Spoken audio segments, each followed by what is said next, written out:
In this lesson, I'm going to show you how to color the particles when they collide to each other. So in the scene, when I click play, as you see, I have an emitter and emit some particles, and I have a ground and I have a wall. So let's select the particles and let's go to per particle attributes and let's click on general. So this time I want to add the collision self component ID. So if I click OK, and now if I go up and then change that to numeric, and let's type it there and see what this attribute do. So let's type collision self, the S with capital, this is very important, and component, the capital C component, and then the ID, the I with capital I, this is important, and D lowercase d.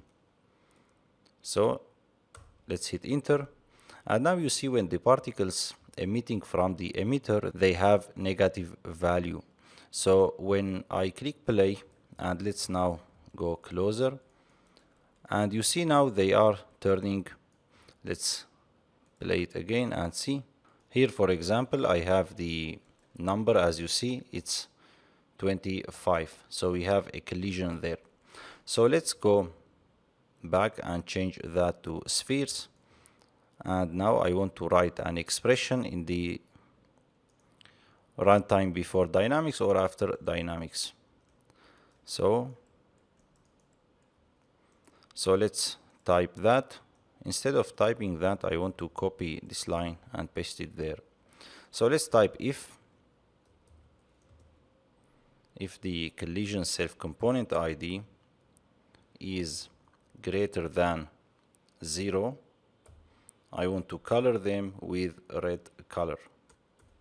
So let's type in particle shape 1 dot RGB pp equal, and let's open, and the red color is 1 because I want to color them with red color, and 0 for green and 0 for red. Let's close that and semicolon, and again semicolon. And now if I hit create, I get an error because we need to go back there to the color and add the add per particle attribute. So now if I hit create, as you see, we don't get any error.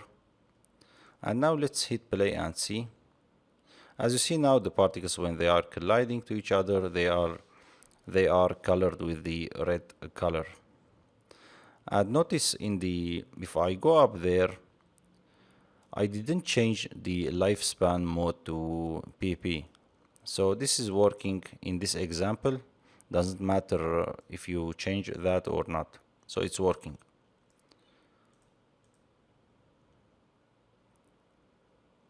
So see you another time.